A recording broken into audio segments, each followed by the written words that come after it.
Actually जो exam हम conduct कर रहे हैं ये पिछले 3 साल से हम लगातार कर रहे हैं। इसको हम CTS के नाम से जानते हैं, बच्चों में बहुत मशहूर है ये टेस्ट सीरीज़।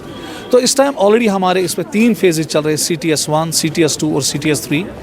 तो आज लगभग इसमें 1800 to 1900 स्टूडेंट्स ने पार्टिसिपेट किया परेपोरा में, राजबाग में। हमारे परेपोरा में 3 ब्लॉक्स है, तीनों ब्लॉक्स पूरे फील्ड थे।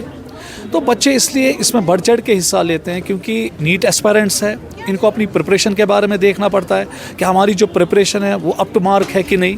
और इन टेस्ट सीरीज से बच्चों को सीधे पता चलता है कि हमारी प्रिपरेशन जो है वो किस लेवल तक पहुंच चुकी है, क्योंकि इस टेस्ट सीरीज़ में हम क्वेश्चंस मेटिकुलसली इस तरीके से डिज़ाइन करते हैं कि बराबर ये रेप्लिकेटेड क्वेश्चंस होते हैं जो इनको फिर आगे जाके नीट में मिलते हैं। इसमें हम असर्शन रीजन बेस्ड क्वेश्चंस रखते हैं, मैट्रिसेस बेस्ड क्वेश्चंस रखते हैं, मल्टीपल स्टेटमेंट बेस्ड क्वेश्चंस रखते हैं जहां पे बच्चा आमतौर फंसता है। फिजिक्स में भी हम ऐसा हिकमत अमली अपनाते हैं कि ताकि बच्चों को वही क्वेश्चंस मिले, वही पैटर्न्स मिले जो नीट में आते हैं। एवरेज लेवल रखते हैं, ना ज़्यादा हाई लेवल होती है ना ज़्यादा लो लेवल होती है। तो इस टेस्ट सीरीज़ के बाद जब ये बच्चा एग्ज़ाम देता है तो विदिन 24 आवर्स इसका रिजल्ट भी आता है। उसके बाद हम इसके जो सॉल्यूशंस होते हैं इन क्वेश्चंस के, फिजिक्स और केमिस्ट्री के, वो हम वीडियो लेक्चर्स के तौर पे इन पे व्हाट्सएप ग्रुप पे डिस्प्ले भी करते हैं। तो उससे बच्चे को फर्दर फ़ायदा मिलता है कि इन क्वेश्चंस का, चाहे वो फिजिक्स हो चाहे वो केमिस्ट्री हो, जहाँ पे न्यूमेरिकल पार्ट था, तो उसका शॉर्टेस्ट अप्रोच हम कैसे करें। क्योंकि इसके जो टीचर्स इन वीडियो लेक्चर्स को जो देते हैं वो बहुत ज़्यादा एक्सपर्ट होते हैं, उनको पता होता है कि कटिंग टेलरिंग कैसे करनी पड़ती है इन क्वेश्चंस को, ताकि बच्चा एक ही मिनट में तमाम क्वेश्चन सॉल्व कर सके, स्पेशली न्यूमेरिकल क्वेश्चंस।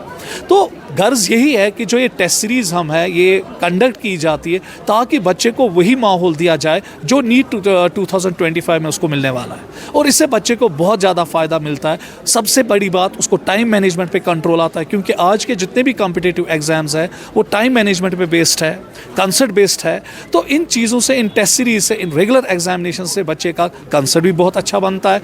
कहाँ कहाँ पे कमज़ोरियाँ हैं, किन किन पॉकेट्स में कमज़ोरियाँ हैं, वहाँ पे वो अपनी रेक्टिफिकेशन करता है।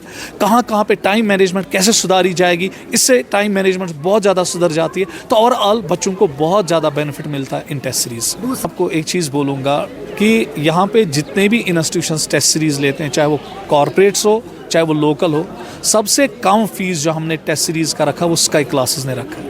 हम महज 3000 रुपये पे ये एग्ज़ाम्स करवाते हैं, जिसमें हम लगभग 32 एग्ज़ाम्स करते हैं इन बच्चों के।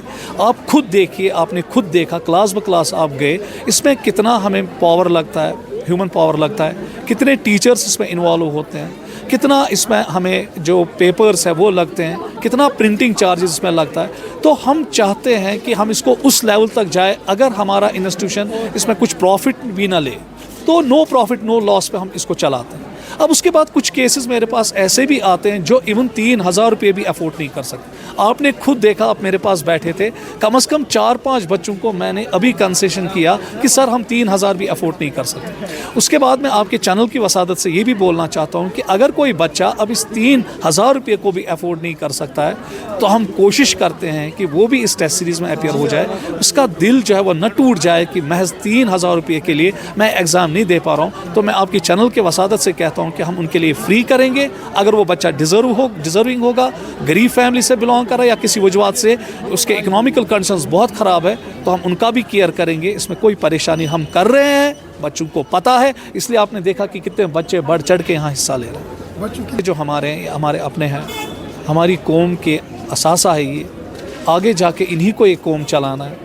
तो मैं यही चाहता हूँ एज अ टीचर, पिछले 24-25 साल से मैं पढ़ा रहा हूँ, तो मेरी यही ख्वाहिश भी है और यही कोशिश भी मैं करता हूँ कि हमारे जो बच्चे हैं, जो हमारे कौम का सरमाया है, जो हमारे आगे जाने फ्यूचर है हमारा, पढ़े, अच्छी तरह से लिखे।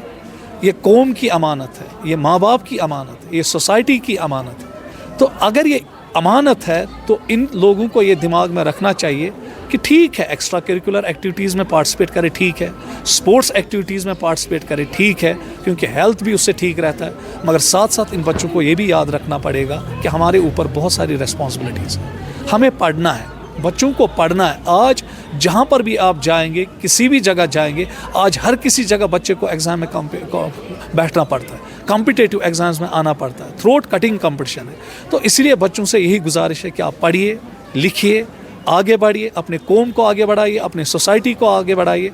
आपके जो माँ बाप के तय फ़राइज़ हैं वो पूरे कीजिए, और एक और चीज़ मैं इसी चैनल के वसादत से कहना चाहता हूँ बच्चों को, आज के यूथ को, कि ड्रग से मेहरबानी करके दूर रहिए। इन ड्रग से आपकी माली हालात भी ख़त्म होती है, जिस्मानी हालात भी ख़त्म होती है, आपकी फैमिली पूरी तरह से बिखर जाती है। सो क्या होता है इस ड्रग से, जिससे आप हर कोई चीज़ ख़त्म करते हो, आपकी फैमिली ख़त्म हो जाती है। तो मेहरबानी करके इन चीज़ों से दूर रहिए।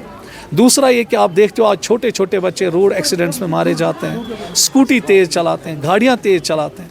तो उन बच्चों को इतना एहसास नहीं होता है कि हमारे माँ बाप ने हमें 18-18 साल, 20-20 साल, 25-25 साल पाला, खून अपना पिलाया, अपने जिस्म का खून उनको दिया, तो एक झटके में वो अपनी ज़िंदगी को ख़त्म कर देते। तो मैं उन बच्चों से भी रिक्वेस्ट करता हूँ, नो डाउट आप छोटे बच्चों, टीन एज में हो, आपका खून गर्म है, मगर आप इस गर्म खून को थोड़ा बहुत ये तो बता दो कि ये खून जो आपके रगों में दौड़ रहा है ये किसका है। क्या बीतती होगी उस माँ बाप पे जब वो अपने छोटे बच्चे को जनाजा उठाता है, उसको कब्र के अंदर दफनाता है। ये वही जानेगा जिसके अपने बच्चे होते हैं। तो इसलिए मैं बच्चों से यही रिक्वेस्ट करता हूँ, गाड़ी चलाइए, इसमें कोई परेशानी नहीं है, मगर after taking proper license permissions आहिस्ता चलाइए। स्कूटी चलाइए, आहिस्ता चलाइए आफ्टर टेकिंग लाइसेंस, उसके बाद कोई परेशानी नहीं। और पढ़ाई की ओर बहुत ज़्यादा ध्यान दीजिए। आप माँ बाप की अमानत हो, कौम की अमानत हो, खुदा ने हमें ये ज़िंदगी दी है, एक बार दी है, इसकी हिफाजत करना हमारा फ़र्ज़ है। और अपने माँ बाप का फरमान, उनकी फरमानदारी करना हमारा फ़र्ज़ है। तो अल्लाह आप सबको कामयाब करे, इस दुनिया में भी आखिरत में भी। आगे बढ़िए और अपने कौम को आगे बढ़ाइए कलम से। अस्सलाम वालेकुम।